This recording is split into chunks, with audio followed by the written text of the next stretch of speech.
चलिए अमीन स्टार्ट करते हैं, ठीक है। अमीन्स की बात करें तो प्रिपरेशन ऑफ अमीन्स की बात करेंगे तो प्रिपरेशन कैसे प्रिपेयर करते हैं। पहला प्रिपरेशन होता है रिडक्शन ऑफ नाइट्रो कंपाउंड। तो रिडक्शन ऑफ नाइट्रो कंपाउंड की बात करें तो रिडक्शन ऑफ नाइट्रो कंपाउंड में क्या होता है, कैटलिस्ट, एक मिनट, कैटलिस्ट क्या क्या होता है याद करिए, H2PD इथेनॉल यूज करते हैं, ठीक है। इससे क्या बनता था आपका, इससे बनता था आपका एनिलीन बनता था, एनिलीन बन गया आपका। तो यहाँ पे इथेनॉल है ना, उसके और भी क्या होता था, SN+HCl और एक और क्या होता था, ठीक है, ये बनता था, इससे इससे ये बन जाएगा, ठीक है। उसके बाद अमोलिसिस होता है। अमोलिसिस क्या करता था, अमोलिसिस में क्या करते हैं, RX का बॉन्ड ब्रेक करते हैं। RX बॉन्ड ब्रेक करने का रीजन कौन होता है, NH3 होता है, और NH3 बीच में इंसर्ट कर जाता है। तो यहाँ पे क्या बन जाएगा, NH3 पॉजिटिव और X बन गया, ठीक है, ये क्लियर सबको। फिर उसके बाद हम पढ़ते थे, कौन सा पढ़ेंगे इसके बाद हमारे पास है reduction of nitriles. Reduction of nitriles में कैटलिस्ट क्या यूज करते थे, याद करिए, यहाँ पे RC ट्रिपल बॉन्ड, यहाँ पे N होगा, यहाँ पे H2PD यूज करेंगे, सोडियम एमालगम यूज करेंगे, उसके बाद इथेनॉल यूज करेंगे, उसके बाद यहाँ पे क्या प्रिपेयर हो जाएगा, CH2NH2 बन जाएगा। उसके बाद रिडक्शन ऑफ अमाइड की बात करें, रिडक्शन ऑफ अमाइड में क्या होता है, याद करिए, यहाँ पे यहाँ पे NH2 बन जाएगा, और यहाँ इसके बाद बनने के बाद क्या बन जाएगा, कैटलिस्ट कौन देते थे, LiLH4, और यहाँ पे वाटर यूज करते थे। यहाँ पे क्या बनता था, RCH2NH2। देखिए रिडक्शन कर रिडक्शन में O हटाया और H2 ऐड किया, HH ऐड किया। देखिए रिडक्शन इसमें अलग हुआ, इसमें रिडक्शन अलग हुआ, काम तो एक ही है, H2 ऐड करो या O हटाओ,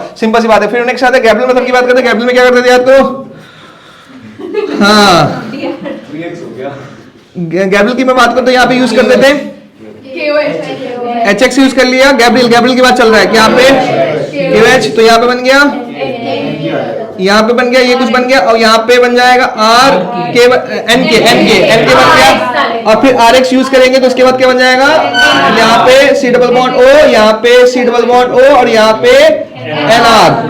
समझ में कुछ, ये स्टेप वन था आपका, ठीक है। उसका स्टेप 2 की बात करें तो स्टेप 2 में क्या होता था, याद करो, स्टेप टू में क्या करते थे, याद करना, सुनना ध्यान से। तो अब यहाँ पे बन गया हमारा, यहाँ पे NR बन गया, उसके बाद NaOH एक्वस वाला होगा, ध्यान रखिएगा, एक्वस में यूज करेंगे, ये एक्सिस में है, ये हमारा क्या एक्सिस में है। तो यहाँ पे क्या बन जाएगा, हाँ, प्राइमरी अमीन बन जाएगा, और यहाँ पे ONA, ठीक है, समझ में आया। नेक्स्ट आते हैं हॉफमैन डिग्रेडेशन की बात करें तो हॉफमैन डिग्रेडेशन में क्या करते थे, बताओ, एक मिनट, पहले क्या लेते थे, RC डबल बॉन्ड NH2 लेते थे, फिर Br2, और फिर KOH से क्या बनता था, प्राइमरी अमीन। डिग्रेडेशन का मतलब इसको रिमूव करना, तो यहाँ NH2 बन गया, ठीक है, Na2CO3 बन जाएगा, लिख लो ये भी। तो यहाँ पे भी क्या बन जाएगा, K2, ठीक है, और पानी भी तो बनेगा, तो क्लियर है ना। यहाँ पे NaOH भी ले सकते हैं, ठीक है, प्रिपरेशन खत्म हो गया। नेक्स्ट आगे चलते हैं, केमिकल रिएक्शन में बेसिक कैरेक्टर ऑफ अमीन्स की बात करते हैं। बेसिक कैरेक्टर ऑफ अमीन्स किस पे डिपेंड करता है, इलेक्ट्रॉन डोनेटिंग ग्रुप पे डिपेंड करता है। इलेक्ट्रॉन डोनेटिंग ग्रुप ज्यादा होगा उतना अच्छा बेस होगा। तो मतलब क्या है कि यहाँ पे अगर मैं बोल दूं यहाँ पे कि NH2 है, और यहाँ पे RNH, और यहाँ पे भी R है, और यहाँ पे एक और R ले लिया, तो इलेक्ट्रॉन डोनेटिंग ग्रुप बढ़ता जा रहा है, बेसिक स्ट्रेंथ बढ़ता जा रहा है, ये बढ़ता जा रहा है, बेसिक स्ट्रेंथ बढ़ता जा रहा है, ये बढ़ता जा रहा है। क्या बढ़ रहा है भैया, इलेक्ट्रॉन डोनेटिंग ग्रुप बढ़ता जाएगा, बेसिक स्ट्रेंथ बढ़ता जाएगा। ध्यान रखिएगा, ये गैसेस फेज के लिए कहा जाता है। अगर क्वेश्चन में आपको नहीं लिखा है गैसेस फेज, तो आपको मान के चलना पड़ेगा वो गैसेस फेज है, सिंपल सी बात है। अच्छा चलो, ये बात तो समझ में आ गया। नेक्स्ट हमारे पास आता है इस जगह पे कि अगर एक्वस की बात करें, एक्वस फेज में उल्टा हो जाता है hydrogen bond due to hydrogen bonding की वजह से। चलिए ये भी समझ में आ गया।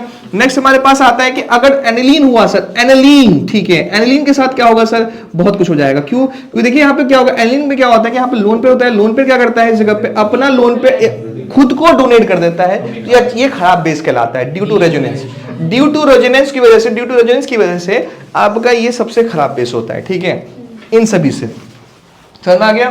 नेक्स्ट आता है नेक्स्ट हमारे पास क्या है, अल्काइलेशन छोड़ो, एसाइलेशन में क्या करते थे, याद करिए, एसाइलेशन में आपने RNH2 ले लिया, और यहाँ पे C डबल बॉन्ड R ले लिया, तो इसमें HCl निकालते थे, HCl निकाला तो RNH, और यहाँ पे C डबल बॉन्ड O, और यहाँ पे R बन गया। बात समझ में आया कुछ, ठीक है, यही काम करते हैं एसाइलेशन में, ठीक है।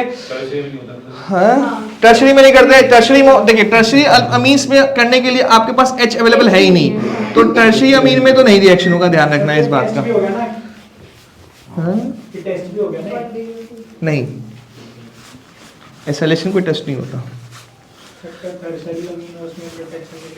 बता रहा हूँ। चल नेक्स्ट आगे चलते हैं। नेक्स्ट हमारे पास कार्बोलामीन्स रिएक्शन। कार्बोलामीन्स रिएक्शन की बात करिए, आइसोनाइट टेस्ट की बात करें तो ये सिर्फ और सिर्फ प्राइमरी अमीन्स के टेस्ट के लिए यूज करते हैं। याद करिए क्या यूज करते थे, RNH2 plus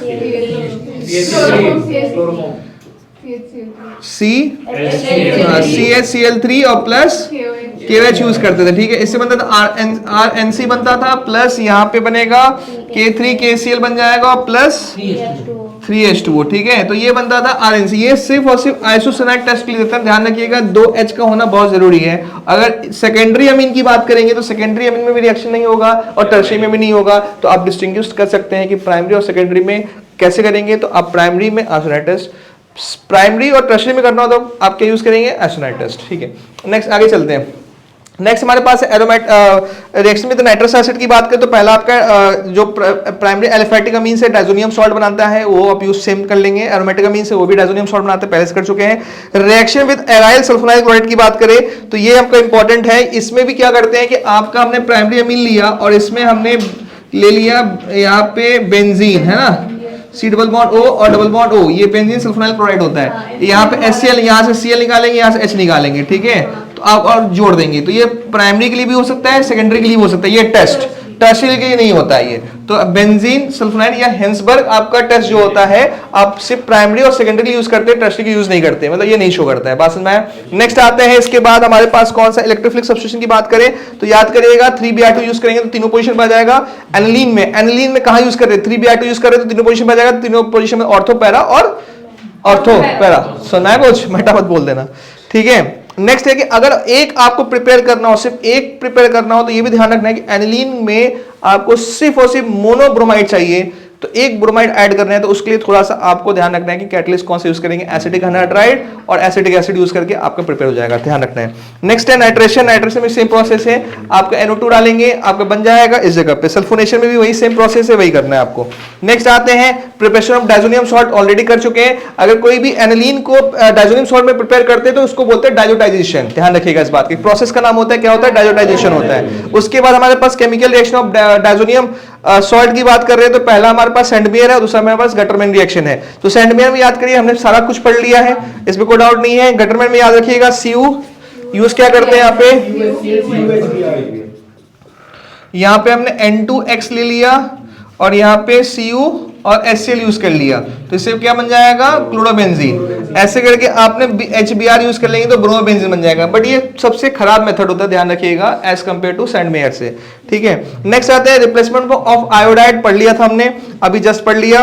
replacement of fluoride, ये भी पढ़ लिया हमने। रिप्लेसमेंट ऑफ H, अगर आपको डाइजोनियम से आपको क्या बनाना है, बेंजीन बनाना है तो H3PO2 यूज कर ले या इथेनॉल यूज कर ले। ध्यान रखिएगा, दोनों याद रखना जरूरी है आपका, पेपर में ये भी आता है ये भी आता है, ठीक है। लास्ट से आया था आपका पेपर में, ठीक है। तो यहाँ पे आपका बेंजीन बन जाएगा। बात समझ में आया कुछ?